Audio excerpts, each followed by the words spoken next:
The man who promised to protect me from the world was the same man who paid 4 strangers to drag me out of my own home in the dead of night. Greetings, my dear friends. Before I share this heartwarming story with you, I want to ask for a small favor. Please hit that like button and subscribe to the channel. It helps stories like this be heard. And drop a comment letting me know which state or city you're listening from.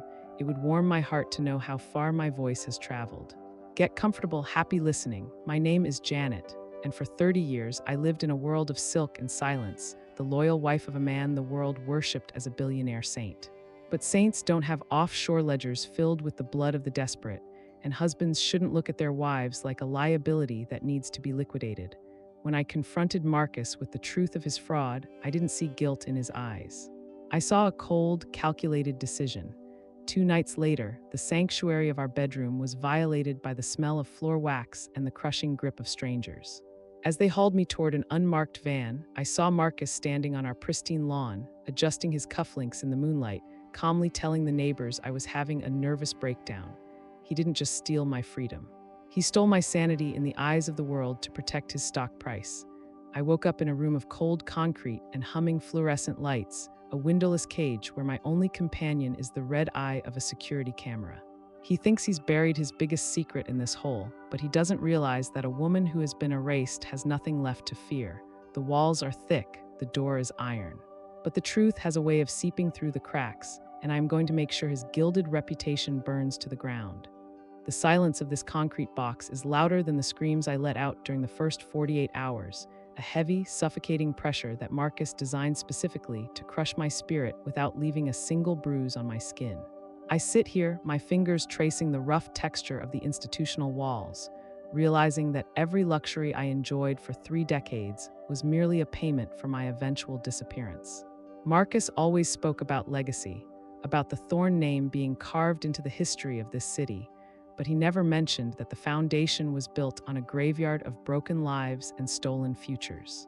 Every time I closed my eyes in that first week, I saw the look on his face as they threw me into the van. It wasn't anger or even hatred, but the look of a man disposing of a piece of outdated machinery that had finally become too noisy to keep. He has systematically dismantled my life in the outside world, using his billions to buy the silence of the staff and the complicity of doctors who signed off on my instability without ever looking me in the eye. I can almost hear him at the country club now, his voice dripping with rehearsed sorrow as he tells our friends how fragile I had become, how the pressure of our lifestyle had finally snapped something inside me.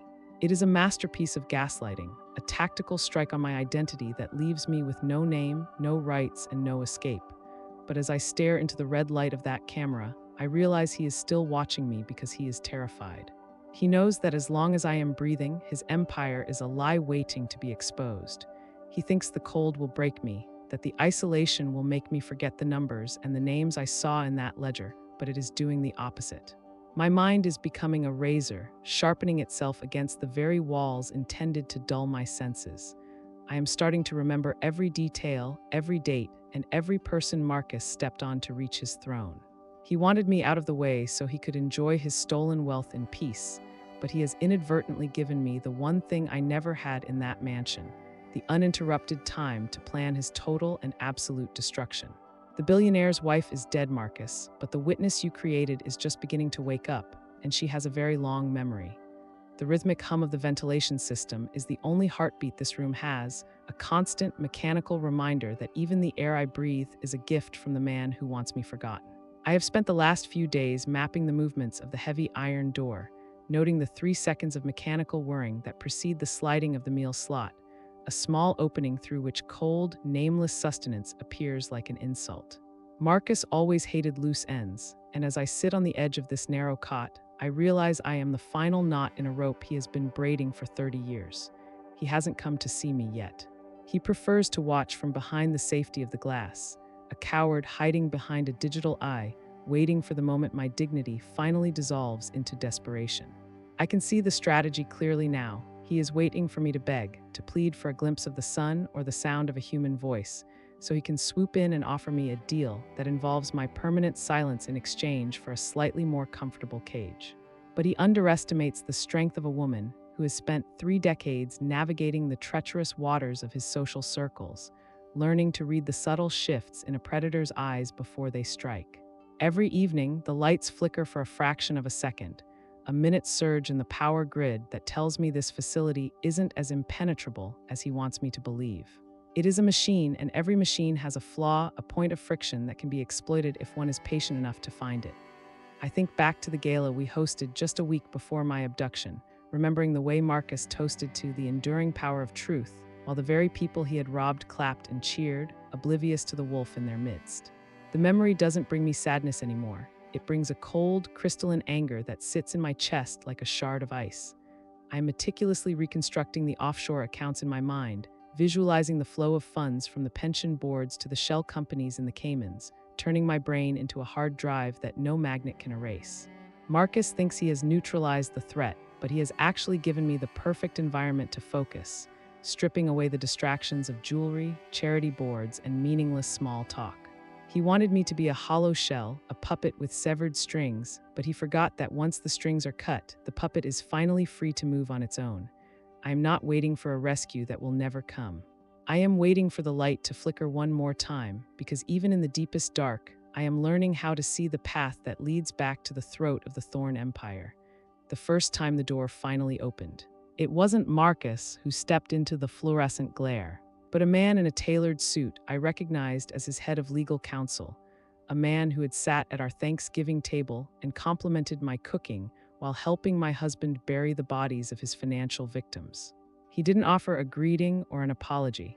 He simply laid a single sheet of paper on the small plastic table, a document that detailed the total dissolution of my existence. According to the typed lines, I had officially checked into a high-end psychiatric facility in Switzerland, suffering from early-onset dementia and a propensity for paranoid delusions regarding our family finances. It was a perfect legal assassination. Marcus had even forged my signature on a power of attorney, giving him total control over the inheritance my father had left me, the only money Marcus couldn't previously touch. As the lawyer spoke in that dry, clinical tone about my best interests and the unfortunate necessity of sedation, I felt a strange, detached sense of awe at the sheer scale of the betrayal. They weren't just holding me captive. They were looting my soul while I was still using it. I looked at the lawyer, my eyes steady and my voice a whisper of dry ice, and I asked him if Marcus still slept on the left side of the bed, or if the guilt had finally forced him to the middle. He didn't flinch, but I saw the slight tremor in his hand as he adjusted his briefcase, a tiny crack in the armor of their corporate cruelty. They think that by labeling me insane, they have stripped my words of their power, but they forget that the truth doesn't require a sane witness to be lethal. It only requires a persistent one. When he left, the heavy clank of the bolts sounded different, less like a prison and more like a countdown. Marcus is desperate to finalize the theft of my father's estate because the pension fund he drained is starting to catch up with him, and he needs my blood money to plug the hole. He is no longer just a captor, he is a gambler on his last hand, and I am the only card he can't seem to discard. I tucked the memory of that forged signature deep into my mind, a fresh weapon to be used when the time is right. He wants me to sign that paper and accept the quiet life of a ghost, but he has forgotten that I was the one who taught him how to read a balance sheet. I know exactly how much he is losing every day I refuse to break, and the cost of keeping me here is starting to outweigh the price of his reputation. I will stay in this cold, stunned silence for as long as it takes, because every minute I breathe in this cell is a minute his empire edges closer to the cliff.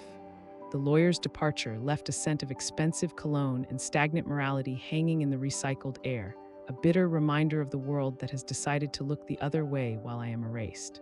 I spent the next several hours staring at the spot where that forged document had sat, my mind working with a cold, surgical precision that would have terrified the woman I was only a month ago. Marcus always prided himself on his ability to predict human behavior, but he made the mistake of categorizing me as a dependent, a creature of habit who would eventually buckle under the weight of isolation and the loss of my comforts. He does not realize that the longer he keeps me in this sterile void, the more the Janet he invented, the socialite, the hostess, the ornamental wife dies off, leaving behind the raw, unyielding core of the woman I was before he gilded me in his lies. I began to pace the room, measuring every inch of my confinement, realizing that the silence he intended as a torture device has actually become my greatest ally. Without the noise of the city or the constant demands of our high-stakes life, I can hear the gears of his machine grinding. I know the timeline of his panic now. He needs my father's inheritance within the next 30 days to satisfy the audit of the Thorn Foundation, or the entire house of cards will come tumbling down, exposing not just the theft of the pension funds, but the trail of bribes he used to secure the very facility where I am currently sitting. This room is expensive, the high-tech surveillance, the specialized staff, the legal cover-up. It is a massive overhead cost for a man who is bleeding cash from every vein. Every meal I refuse to eat, every night I spend sitting upright instead of weeping into the thin pillow, is a message sent directly through that camera lens. I am not a liability to be managed, but a debt that you will never be able to settle. I watched the red light of the camera tonight and I didn't hide my face. I leaned in close, letting him see the absolute lack of fear in my eyes, the cold, stunned clarity of a person who has already seen the worst and survived it. I want him to see that his money has no power here. It can buy the walls, the guards, and the silence of the law, but it cannot buy back the soul of the woman he betrayed. I can almost feel his heart rate climbing on the other side of that screen, his frustration mounting as he realizes that his mad wife is the most sane person in his crumbling world. He thought he was putting me in a cage to save himself, but he has actually locked himself in a room with a woman who knows exactly where the detonator is hidden, and I am simply waiting for the clock to strike zero. The third week began with a shift in the atmosphere, a subtle change in the frequency of the facility that told me Marcus was losing his grip on the narrative. The fluorescent lights didn't just flicker. They stayed dark for a full minute, leaving me in a pitch-black void that felt more like a sanctuary than a prison, a space where his camera couldn't track the movements of my soul. When the power hummed back to life, the door didn't slide open for a meal. Instead, the intercom crackled, a sound I hadn't heard since my arrival, and for the first time in 21 days, I heard his voice. It was the voice I once associated with safety, with the warmth of our shared bed and the quiet promises of a lifetime together, but now it sounded like the scraping of a rusted blade against stone. He didn't ask how I was.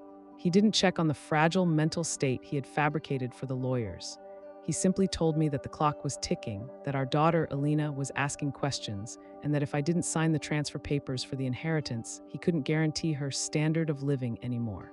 It was a classic Marcus maneuver, the pivot from isolation to a threat against the one person I would burn the world to protect. I stood in the center of the room, my posture as rigid and elegant as the day we were married, and I didn't say a word. I let the silence stretch, thick and heavy, until I could hear his breathing become ragged on the other side of the speaker. He wanted a reaction, a scream, a sob, a plea for our daughter's sake, but I gave him the cold, precise void he had spent 3 weeks trying to create. By involving Alina, he revealed his hand.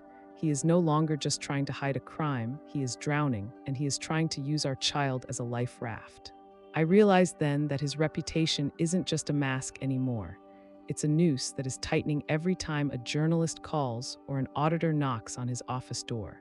The private retreat he built for me is becoming a financial anchor, a secret that requires more and more hush money to maintain, and Marcus is running out of currency. I looked directly into the camera lens, my face a mask of stunned, icy resolve, and I whispered a single sentence.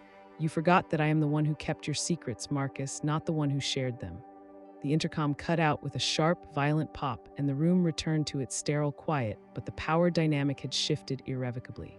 He isn't the jailer anymore. He is the man trapped in a burning house, staring at the only woman who knows where the exit is, and realizing she has decided to let it burn.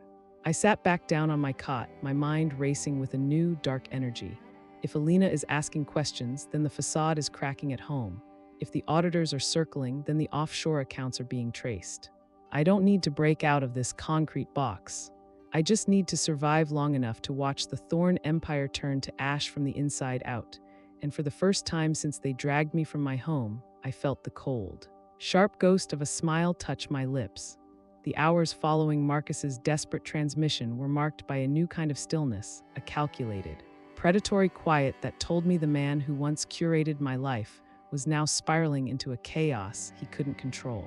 I sat on the floor, my back against the cold concrete, visualizing the panicked meetings taking place in the Thorn Tower, the frantic calls to lobbyists, and the sweat soaking through his handmade Italian shirts as the walls of his financial fortress began to crumble.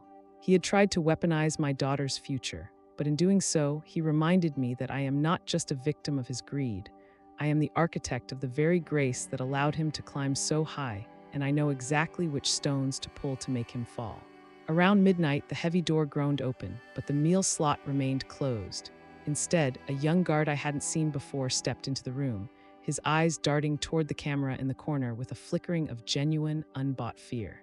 He didn't speak, but as he set a tray of untouched water down, he let a small, crumpled piece of newsprint fall from his sleeve, a fragment of a world that Marcus had told me was moving on without me. It was a local society column, dated only 2 days ago, detailing a private memorial Marcus was planning for the tragic passing of his beloved wife after a long, secret battle with her health. The coldness that settled in my marrow wasn't from the air conditioning.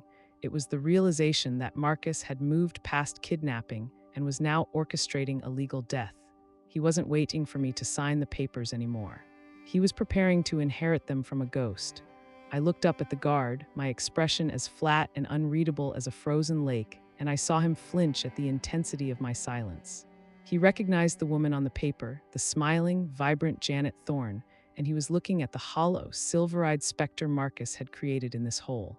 The realization that I was already dead in the eyes of the public gave me a terrifying kind of clarity. If I was already a ghost, then I no longer had to play by the rules of the living. I didn't thank the boy, I didn't beg for his help. I simply stared at the camera, knowing Marcus was watching, and I began to meticulously tear that newspaper into long, thin strips, a slow and rhythmic destruction that mirrored what I was going to do to his legacy. Every tear was a reminder that the paper trail of his life was just as fragile as that newsprint. If he thinks he can bury me before I'm cold, he has forgotten that I know where the keys to the digital vaults are hidden, the passwords he thinks only he remembers, the ones he whispered in his sleep during our 30 years of shared breaths. I am not just a prisoner in a private facility. I am a living bomb in the heart of his reputation, and the timer is no longer in his hands. He is so focused on the money that he has forgotten the woman, and that is the crack through which I will pour the fire. I felt a strange, detached sense of peace as I lay down on the hard cot, the strips of paper scattered around me like confetti for a funeral that hasn't happened yet. Marcus is playing a game of numbers, but I am playing a game of survival, and I have lived through the winter of his soul for too long to be afraid of a little more frost. The deceased Janet Thorne is coming for everything he owns, and I will not stop until the only thing left of the Thorne name is the echoes of the lies he told to build it. The realization that I was now a ghost in my own life acted as a final, frigid baptism, stripping away the last remnants of the woman who hoped for a reconciliation or a shred of human mercy. I spent the dark hours of the early morning calculating the logistics of a dead woman's revenge, my mind operating with the rhythmic, unfeeling click of a high-frequency trading algorithm. If Marcus has announced my passing, he has committed himself to a timeline he cannot retract. He has pinned his entire survival on the physical disappearance of my body, which means the facility is no longer just a holding cell. It is a liability he must eventually liquidate. I watched the guard's shadow through the gap under the door, a silhouette of a man paid to watch a grave, and I began to hum a low, dissonant tone, a sound designed to grate on the nerves of whoever was monitoring the audio feed, a reminder that the spirit he tried to crush was still vibrating with a lethal energy. I knew Marcus would be forced to visit me soon. He wouldn't trust a subordinate to verify the final disposal of his greatest asset, and he would need to see the light leave my eyes to truly believe he had won. I prepared myself for that meeting not with tears, but with a terrifying, hollow stillness. When the bolts finally turned at 3 a.m, the sound was heavy, final, and devoid of the mechanical hesitation I had grown used to. Marcus stepped into the room alone, his face haggard under the harsh glare of the LEDs, the mask of the billionaire saint slipping to reveal the sweating, desperate animal underneath. He didn't speak. He just stood there, looking at the strips of torn newspaper scattered across the floor like the ruins of a life he had shredded. I didn't stand up to greet him. I stayed seated on the edge of the cot, my hands folded in my lap with a precision that seemed to unnerve him more than a physical attack would have. I looked at the man I had loved for 3 decades and saw nothing but a calculation that had failed to balance. He finally spoke, his voice a dry rasp, telling me that the memorial service was set for Friday and that it would be so much easier for everyone if I just drifted away in my sleep. He offered me a graceful exit, a painless end to a story he was tired of writing, and as he spoke, I saw the needle hidden in his palm, the final solution to the problem of Janet. I didn't flinch, I didn't scream. I simply leaned forward, my face inches from his, and whispered the one thing he hadn't accounted for, the name of the internal auditor he thought he had bribed, but who I had been secretly funding for years as a hedge against his greed. The blood drained from his face, leaving him a ghastly, translucent gray. He realized in that moment that he hadn't locked a victim in this room. He had locked himself in with the only person who held the master key to his gallows. I watched the needle tremble in his hand, my eyes locking onto his with a cold, stunned intensity that pinned him to the spot. I told him that if my heart stopped beating, an automated server would release 30 years of forensic accounting directly to the federal authorities and the very news outlets he had spent millions to court. He was no longer a husband, a billionaire, or a captor. He was a man holding a poisoned chalice, realizing that to kill me was to invite his own public execution. The silence that followed was the purest thing I had ever felt, a cold, crystalline victory that didn't need words. I didn't need to break the door down. I had already broken the man who locked it. The needle in Marcus's hand didn't just tremble. It became a symbol of his total and absolute bankruptcy, a desperate man's final attempt to balance a ledger that had already been stained in red. I watched him realize in that suffocating silence that the woman he had spent 30 years underestimating had actually been his silent architect, the one who had quietly mapped the exit routes while he was busy building the walls. He didn't move to strike, he didn't move to inject the poison. He simply stood there, a hollowed-out monument to greed, looking at me as if I were a ghost that had already started haunting him. I stood up then, my movements slow and deliberate, the fabric of my institutional gown whispering against the concrete like a funeral shroud being cast aside. I walked toward him until the tip of the needle was brushing against the skin of my forearm, and I didn't blink. I told him in a voice as cold and precise as a winter morning that he had two choices. He could finish what he came here to do and spend the rest of his life watching his name be dragged through the filth of a federal prison, or he could open that door and watch me walk out of the grave he had dug for me. The power dynamic hadn't just shifted, it had inverted, leaving him paralyzed by the very reputation he had killed me to protect. I saw the sweat beads on his forehead, the way his eyes searched the corners of the room for a way out of the trap I had laid within his own prison. He realized that the private memorial he had planned for Friday was no longer my funeral, but the countdown to his own professional suicide. I reached out and took the syringe from his hand. He didn't resist, his fingers limp and cold, and I dropped it onto the floor, the glass shattering with a sound that felt like the breaking of our marriage vows once and for all. I told him that my daughter was waiting for me, and that every second I spent in this room was another nail in the coffin of the Thorne Empire.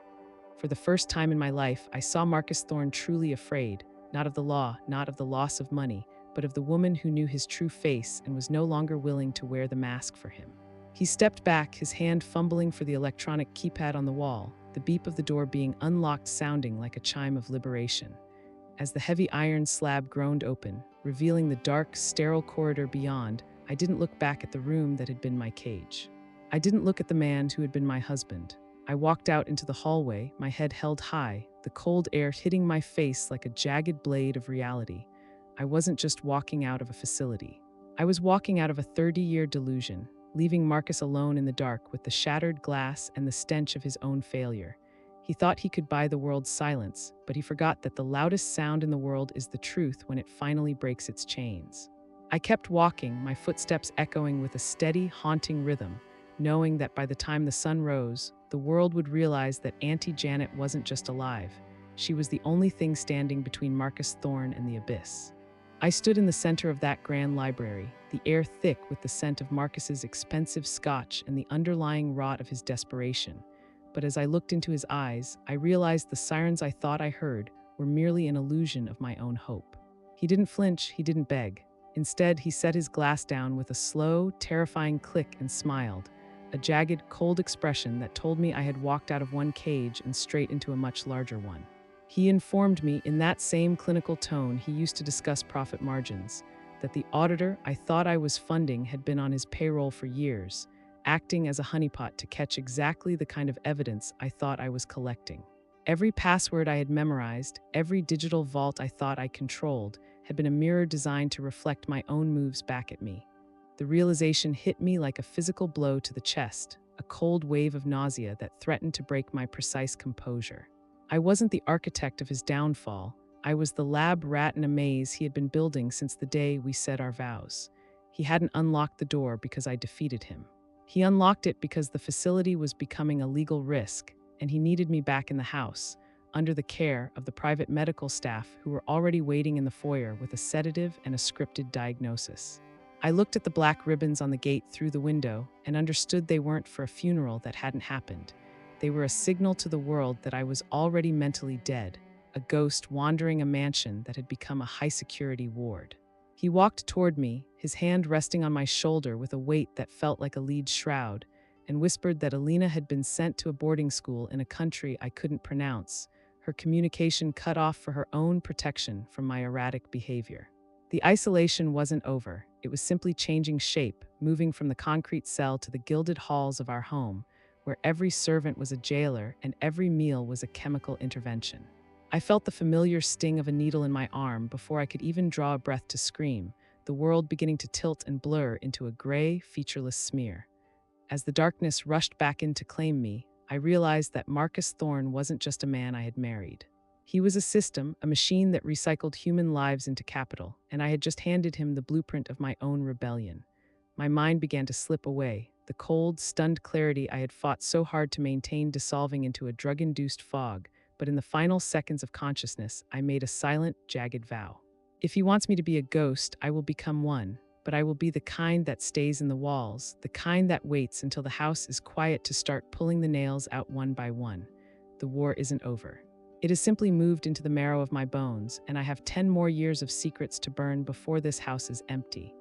The fog of the sedatives was a thick, gray curtain draped over my consciousness, but beneath the chemical haze, my mind remained a cold, vibrating needle, searching for a north that Marcus had tried to erase. I woke up in our master suite, but the room had been stripped of its soul. The mirrors were gone, the heavy curtains were bolted shut, and the vanity where I once prepared for galas now held a clinical array of pill bottles and a silent, white-clad nurse who watched me with the eyes of a taxidermist. Marcus had perfected the art of the living wake. I was a breathing corpse, kept in a state of perpetual twilight so that he could parade his grief before the board of directors while keeping the source of his terror under a chemical thumb. Every 12 hours, the nurse would approach with a small plastic cup, her voice a soft, rehearsed lullaby as she administered the treatment that turned my limbs to lead and my thoughts to water. But Marcus made a fatal error in his arrogance. He assumed that 30 years of luxury had made me soft, that I wouldn't know how to recognize the bitter metallic aftertaste of a crushed neuroleptic. Using a technique I had read about in a memoir of a political prisoner years ago, I learned to cheek the pills, tucking them into the small, surgical pocket of my gums until the nurse turned her back to record the dosage in her digital log. I would then purge them in the bathroom, my body trembling with the sudden, violent rush of clarity as the poison left my system. In those brief, shivering windows of true sobriety, I began to study my new prison with the cold eye of a saboteur. The mansion's smart home system, a network I had once used to dim the lights for dinner parties, was now my primary observer, its sensors tracking my heart rate and movement in every room. I realized that if I wanted to fight, I had to learn to move within the rhythms of the house, to mimic the sluggish gait of the drugged, to keep my heart rate low even when my blood was screaming with rage. I began to hide the discarded pills in the hollowed-out base of an antique floor lamp, a growing hoard of chemical ammunition that represented every day I had successfully deceived my captor. One evening, through the heavy oak door, I heard the muffled sound of Marcus's laughter coming from the hallway, a sharp, triumphant sound as he bragged to a business associate about the unfortunate but necessary stabilization of his wife's estate. He spoke of me as if I were a closed file, a settled debt, completely unaware that behind the door, I was standing in the dark, my eyes wide and clear, mapping the frequency of the Wi-Fi routers and the blind spots of the motion detectors. He thinks he has turned me into a ghost, but a ghost is the only thing that can walk through walls without leaving a trace. I am becoming a silent vibration in the foundation of this house, waiting for the moment when the chemical fog lifts enough for me to reach into the digital veins of his empire and start the internal bleeding. He hasn't won, he has only moved the battlefield to a terrain where I know every floorboard that creaks and every secret hidden behind the wainscoting. The simulation of my own madness required a level of discipline that would have broken a lesser woman, but I wore the mask of the sedated socialite with a cold, surgical precision that bordered on the supernatural. I spent my days drifting through the sun-bleached hallways of the Thorne estate like a hollowed-out shell, my eyes unfocused and my movements intentionally clumsy, all while my brain was recording the patrol patterns of the private security detail and the specific timing of the server reboots in the basement. Marcus had grown comfortable in his victory. He would occasionally stop by my room to stroke my hair, his touch a reptilian caress that made my skin crawl, as he whispered about the new merger or the accolades he was receiving for his strength in the face of my tragic decline. He didn't notice the sharpness returning to my gaze the moment he turned his back, nor did he realize that the hobbies I had requested to pass the time, the watercolor painting and the needlepoint, were actually covers for the systematic mapping of the house's electrical grid. I used the charcoal from my art supplies to sketch the blueprints of the security overrides on the undersides of the drawers, turning my bedroom into a war room hidden in plain sight.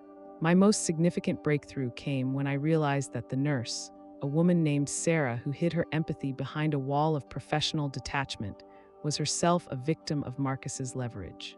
I saw the way her hands shook when she handled the high-dosage vials, and the way she avoided the security cameras when she thought I was asleep.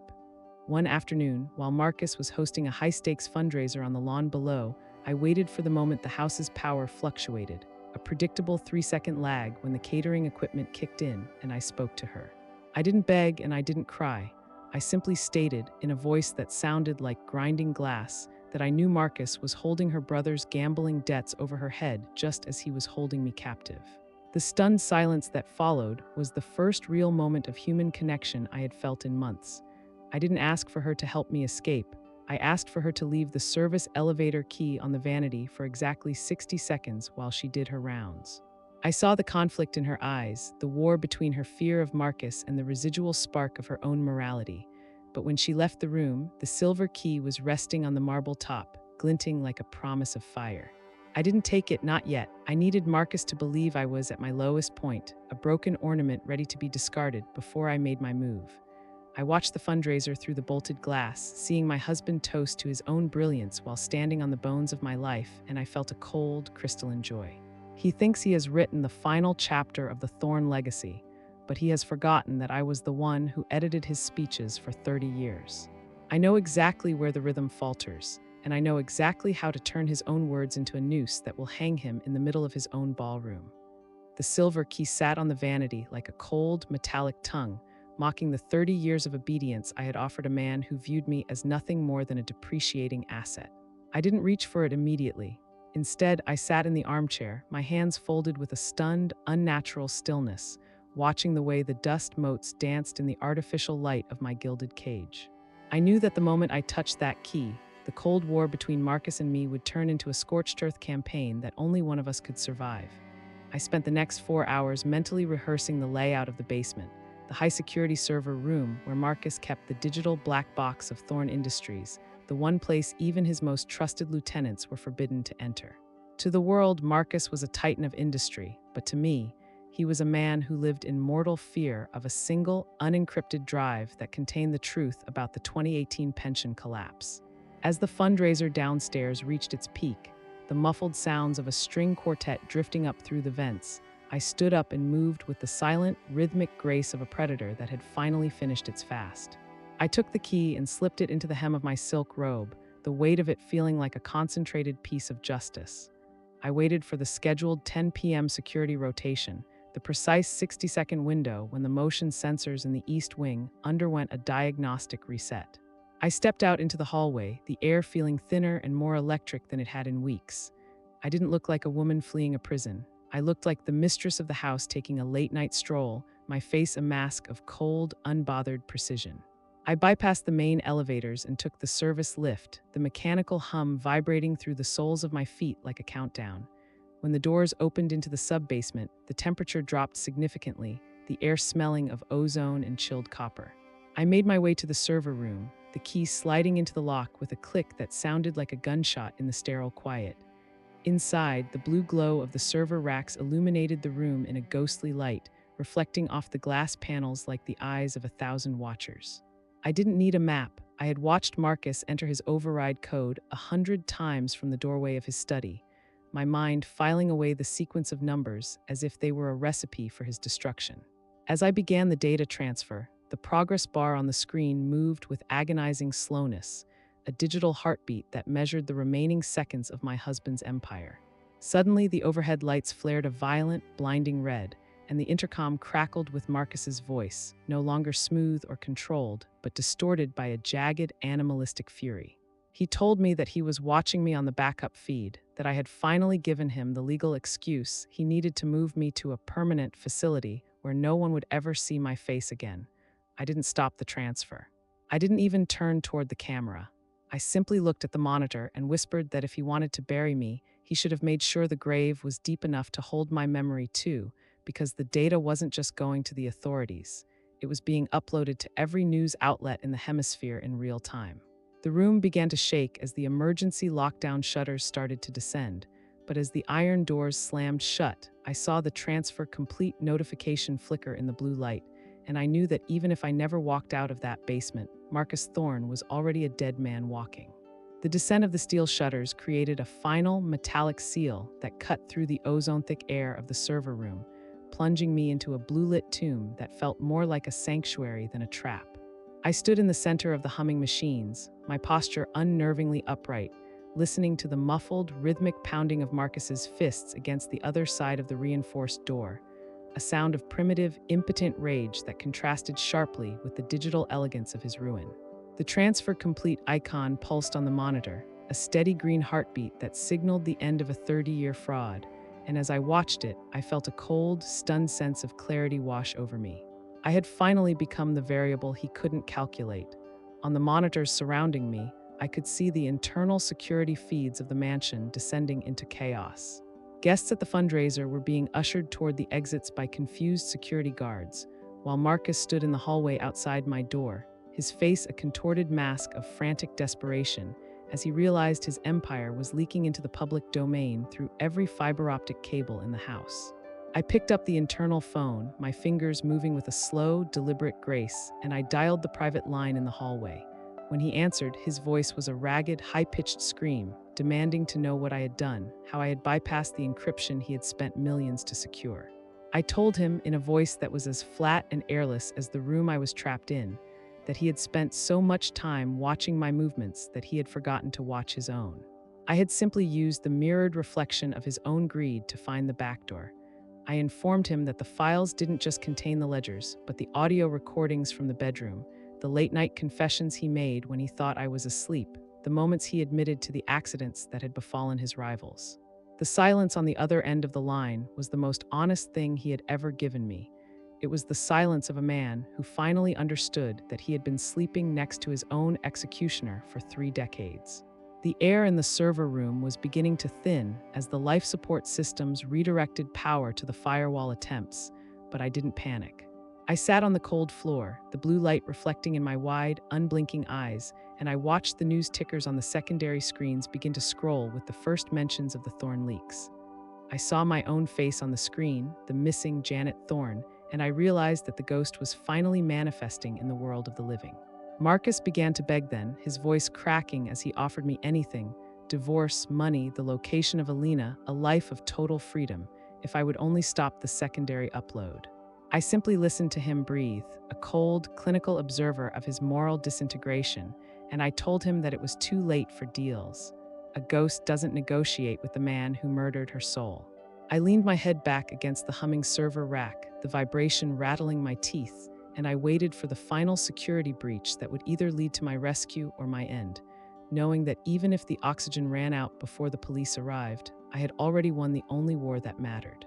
The Thorne name was no longer a legacy. It was a contagion, and I was the one who had finally broken the seal on the vial. The air in the vault had grown thin and metallic, a cold vacuum that seemed to mirror the hollowed-out remains of my heart, yet I felt a strange, detached peace as the low-oxygen alarm began to chime in a rhythmic, clinical pulse. Through the external security monitors, I watched Marcus's final disintegration. He was no longer the poised billionaire, but a frantic, sweating animal, screaming at his security detail to breach the door he himself had reinforced to be impenetrable.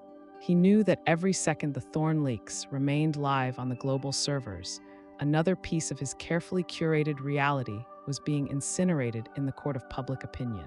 I saw the first wave of black SUVs screaming up the gravel driveway, not the private security he had summoned, but the federal authorities, their blue and red lights dancing across the manicured hedges like a fever dream.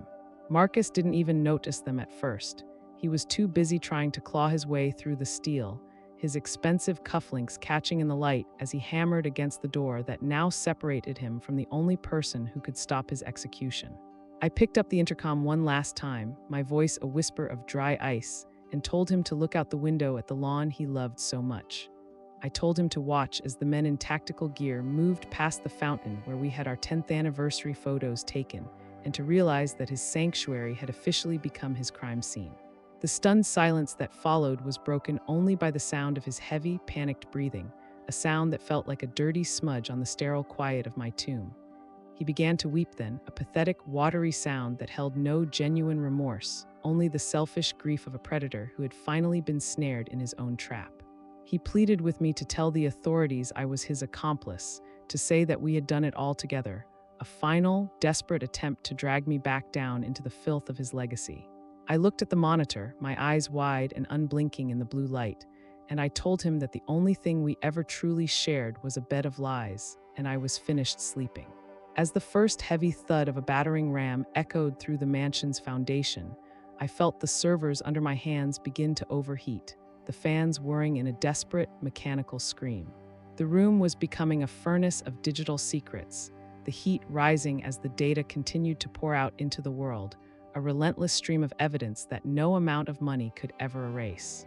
I closed my eyes, the lack of oxygen finally starting to pull at the edges of my consciousness, and for the first time in 30 years, I felt a sense of absolute, crystalline weightlessness. I wasn't waiting for a husband or a savior or even a future. I was simply waiting for the truth to finish its work, a cold, precise witness to the end of an era. The ceiling lights flickered and died, leaving me in a darkness so total it felt like a caress, and as the sound of the server room door finally being blown off its hinges reached my ears, I realized that the woman Marcus Thorne had tried to bury was the only one who would walk out of this house with her soul intact.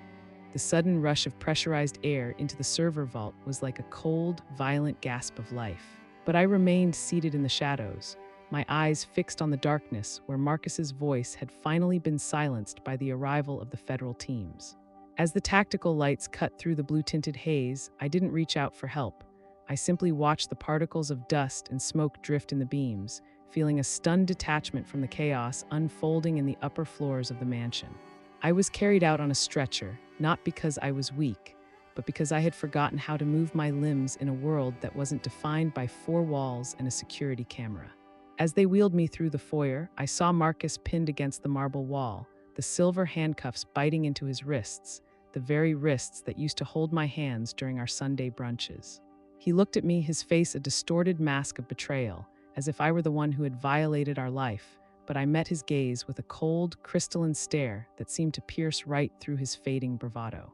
The news crews were already swarming the gates, their cameras flashing like strobe lights against the midnight sky, turning our private shame into a global spectacle of corporate greed and domestic horror. I felt the vibration of the ambulance under me, a steady, mechanical hum that felt more honest than any word Marcus had spoken in 3 decades. On the small screen inside the vehicle, I saw the first headlines, "The Billionaire's Ghost." Janet Thorne's survival and the fall of an empire. The world was already consuming my trauma as a piece of entertainment, a narrative of survival that stripped away the nuance of the 30 years I had lost. I sat up, brushing aside the oxygen mask with a precise, steady hand, and looked at the paramedic who was trying to offer me a blanket. I didn't want comfort, I wanted the phone. I needed to see the digital trail I had left behind, to ensure that every shell company, every bribe, and every disposable life Marcus had stepped on was being brought into the harsh, unforgiving light of the public record. My mind was already moving beyond the arrest, calculating the legal battles to come and the systematic dismantling of the Thorne Foundation. I realized that Marcus was just a man, but the system he had built was a multi-headed beast that would try to protect itself by painting me as a co-conspirator or a mentally unstable victim. I took the phone from the stunned paramedic's hand and began to type, my fingers moving with a cold, rhythmic certainty. I wasn't just Janet Thorne anymore. I was a living archive of a criminal dynasty, and I was going to make sure that the world didn't just see my husband fall.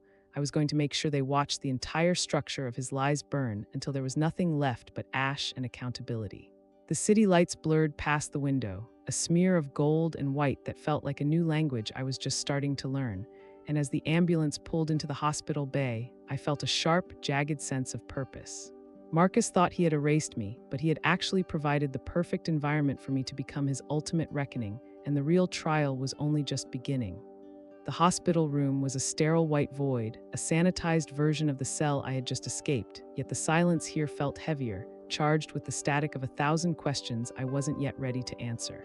I sat upright in the adjustable bed, my spine a rigid line of defiance against the soft pillows, while the muted television in the corner played a continuous loop of my own face, a younger, polished version of Janet Thorne that felt like a stranger I had once known in a dream. Outside the door, the rhythmic pacing of a federal marshal provided a new metronome for my life, a reminder that while I was free from Marcus, I was now a high-value asset in a game of global consequences. My legal counsel, a sharp-eyed woman who didn't offer me platitudes about healing, arrived with a stack of depositions that detailed the systematic freezing of the Thorne assets. Marcus was currently in a high-security holding cell, his bail denied, his lawyers already beginning to turn on one another like wolves in a sinking cage. I processed the information with a cold, stunned precision, my mind focusing on the one piece of the puzzle that remained missing. Elena, Marcus had claimed he sent her away, but as I combed through the digital transcripts of his final days, I saw a pattern of offshore wire transfers to a private medical consultancy in the Scottish Highlands, a facility known for its discretion and its lack of oversight. The realization that he had not just imprisoned me, but had potentially staged a mental collapse for our daughter to keep her from inheriting his crimes sent a shard of ice through my chest that no sedative could numb. I didn't cry. I didn't scream. I simply reached for the laptop on the rolling table and began to cross-reference the transfer dates with Marcus's private flight logs. I found the tail number of a chartered jet that had departed from a private airfield 3 days before my abduction, a flight that had no return manifest. The precision of his cruelty was breathtaking, a double-blind betrayal that ensured if I ever did escape, I would be too broken by the loss of my child to pursue him. But he had forgotten that a woman who has spent weeks talking to the walls of a server room has learned how to listen to the whispers of the digital wind. I traced the consultancy's ownership through 4 layers of shell companies until I found a familiar name, the same lawyer who had brought me that forged document in the facility. He was the keystone. I looked at the federal marshal through the glass partition, my expression a mask of frozen resolve, and I realized that my testimony was the only currency I had left to buy my daughter's freedom. I began to draft a memorandum for the lead investigator, not as a victim statement, but as a strategic map of Marcus's final fallback positions. I was no longer interested in Marcus's downfall. That was a mathematical certainty. My focus had shifted to the extraction of the only part of my life that wasn't a lie. I watched the sunrise hit the hospital floor in a cold, pale stripe, and I knew that the next module of my life wouldn't be played out in a courtroom or a hospital, but in the dark, fog-choked hills of a country that didn't know I was coming. I am Janet Thorne, and I have stopped waiting for the light to find me. I am the one who is going to find the light. The transition from the sterile hospital wing to the jagged, fog-drenched cliffs of the Scottish Highlands was a blur of cold steel and calculated silence, a journey I undertook not as a survivor, but as a heat-seeking missile aimed at the final lie of Marcus Thorne. I stood on a rain-slicked overlook, the wind tearing at my coat with a feral desperation that felt more honest than any touch I had felt in years, staring down at the medical consultancy, a sprawling, gray-stone fortress that looked less like a clinic and more like a tomb for the living. My federal handlers remained in the black SUVs 100 yards back, honoring the cold, precise agreement I had brokered. My full cooperation for a 20-minute window to enter that facility alone. I needed Elena to see my face, not the face of a rescue team, because Marcus had spent years convinced she was as fragile as he wanted me to be, and I had to prove we were made of something much harder. I walked through the iron gates, the gravel crunching under my boots with a rhythmic, mechanical sound that echoed the ticking of the digital clock in my mind. I had exactly 800 seconds before the tactical teams would breach the perimeter. Inside, the facility smelled of floor wax and forced sedation, a scent that triggered a cold, visceral shudder in my marrow, but I didn't let my pace falter. I bypassed the receptionist, my gaze so vacant and icy that she didn't even reach for the alarm. I looked like a woman who already belonged there, a ghost returning to her haunt. I found the wing Marcus had funded, a hallway lined with soundproofed doors that held the secrets he couldn't afford to let scream.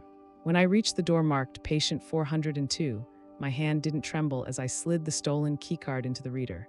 The light turned green with a soft, clinical beep that felt like a heartbeat. The room was a mirror of my own prison, but instead of the blue glow of servers, it was filled with the soft, mocking pink of a girl's bedroom, a stage set for a childhood Marcus had already stolen.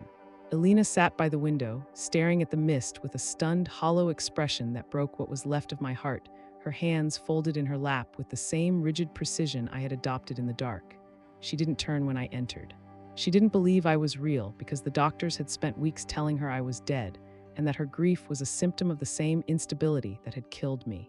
I sat on the edge of the bed, my voice a whisper of dry ice, and I spoke the one thing Marcus could never forge, the exact words of the lullaby my father had sung to me, a secret thread of sound that had skipped a generation to land in her ears. I watched the life return to her eyes, a slow, agonizing thaw that culminated in a silent, jagged sob that tore through the sterile quiet. I didn't hold her yet. I stood up and looked at the hidden camera in the corner, knowing Marcus's lawyers were likely watching the feed from their high-rise offices. I leaned in close, my face a mask of cold, unblinking fury, and I mouthed a single word.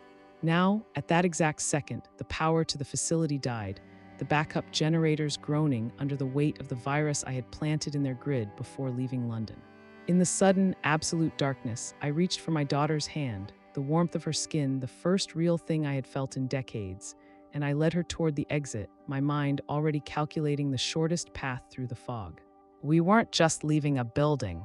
We were exiting a legacy, and as the sirens of the federal teams began to wail in the valley below, I realized that for the first time in my life, I wasn't running away from Marcus Thorne, I was leading the hunt. The journey back to London was a clinical exercise in reclaiming a reality that Marcus had spent a lifetime distorting. But as I sat in the armored transport with Alina's hand locked in mine, I realized that the physical walls of our prisons were nothing compared to the legal fortress his associates were currently reinforcing. We arrived not at a home, but at a high-security safe house where the air was thick with the scent of old paper and the frantic energy of a dozen federal prosecutors. The Thorne leaks had initiated a global financial hemorrhage, but the head of legal counsel, the man who had brought me that first forged document, was still moving pieces on the board, attempting to frame the entire conspiracy as a rogue operation led by a mentally compromised woman. I spent the next 72 hours in a windowless briefing room, my posture never wavering, my voice a steady, rhythmic cadence of cold facts and unblinking data points. I didn't provide a victim's testimony. I provided a forensic autopsy of a criminal empire. I showed them the hidden subledgers Marcus had buried within the Thorne Foundation's charitable accounts, the ones he used to pay for the very facility in Scotland that had held our daughter.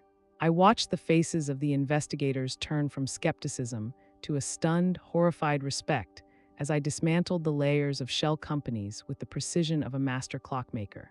Every time the defense tried to leak a story about my instability to the press, I countered with a time-stamped recording of Marcus's own voice detailing the bribes he had paid to the psychiatric board. I was no longer a person to them. I was a living, breathing hard drive, a witness so precise that even the most expensive lawyers in the country couldn't find a crack in my resolve. On the third night, a message was delivered to me from Marcus's cell, a handwritten note, his first communication since the server room. He didn't ask for forgiveness. He asked for a professional settlement, a final deal to preserve a small fraction of the estate for Alina in exchange for my silence on certain political figures. I read the note under the harsh fluorescent light, my expression as flat as a sheet of ice, and then I did the only logical thing. I handed it directly to the lead prosecutor without saying a word. I wanted Marcus to understand that the woman who once protected his image was gone, replaced by a ghost that had no use for money or legacies. I looked at Alina, who was watching the city lights from the window with a haunted, crystalline clarity that mirrored my own, and I realized that we were the only two people left who knew the true cost of the Thorne name. The final module of the legal battle was approaching, the grand jury testimony that would either bury Marcus forever or allow the system to protect its own. I prepared for it by memorizing the names of every victim he had ever crushed, turning their stories into a cold, sharp blade that I would carry into that courtroom. The world was waiting for a breakdown, for a moment of feminine frailty they could use to dismiss me, but they were going to get a reckoning. I sat in the silence of the safe house, the hum of the city a distant, meaningless vibration, and I felt a sense of absolute surgical focus. Marcus had tried to make me a ghost, but he had accidentally created a judge, and tomorrow I was going to deliver the verdict. The courtroom was a cathedral of cold marble and indifferent wood, a space where the air felt heavy with the accumulated weight of 30 years of institutionalized lies. I walked to the witness stand with a gait so rhythmic and precise that the room seemed to hold its breath, my face a mask of stunned, crystalline resolve that refused to flicker under the hundreds of eyes searching for a crack in my composure. Marcus sat at the defense table, a hollowed-out version of the titan he once was, his skin the color of old parchment and his hands trembling as he stared at the woman he had tried to erase. When I spoke, my voice didn't carry the heat of anger or the tremor of grief. It was a flat, surgical instrument that began to systematically dissect the final, darkest secret of the Thorn Empire, not just the money he had stolen, but the lives he had physically disappeared to maintain the illusion of his divinity. I didn't look at the jury. I looked directly at the camera in the back of the room, speaking to the public that had been groomed to worship his success, detailing the exact coordinates of the offshore facilities and the digital keys to the accounts he had promised were untouchable. The defense lawyer, a man whose soul had been bought and paid for long ago, tried to interrupt with a question about my mental fitness, but I countered with a cold, unblinking recitation of his own offshore retainer fees, a data point that froze him in his tracks and turned the courtroom into a tomb of shocked silence. I watched Marcus's last thread of hope snap as the judge admitted the server logs I had extracted into evidence, a move that signaled the total and absolute end of the Thorn legacy. When the verdict was read, a list of guilty counts so long it sounded like a litany for the dead, I didn't smile and I didn't cry. I stood up and walked past my husband one final time, the air between us as cold as the void between stars, and I didn't even stop when he whispered my name in a voice that held the wreckage of his entire existence. Outside on the courthouse steps, the winter sun hit my face with a sharp, honest light that felt like the first real thing I had ever touched. Elena was waiting for me, her eyes clear and her posture as rigid as my own, a testament to the iron we had forged in the dark. I didn't give the waiting press a soundbite or a tearful embrace. I simply looked into the lenses of 1,000 cameras and informed the world that the Thorn name was officially extinct and that the assets would be liquidated to repay the lives Marcus had spent like currency. We walked away from the microphones, away from the ruins of our former life, and stepped into a car that wasn't registered to a corporation or a husband. I sat in the backseat, my hands finally resting in my lap without the need for a mask or a weapon, and I watched the city of London blur into a gray, receding memory. I am no longer Auntie Janet, the victim, or the billionaire's ghost. I am a woman who has cleared the debt of her own soul, and for the first time in 60 years, the silence of my life is not a prison, but a clean, white page. The story of the Thorn Empire is over, and the story of Janet begins with the cold, precise sound of a door finally closing on the past.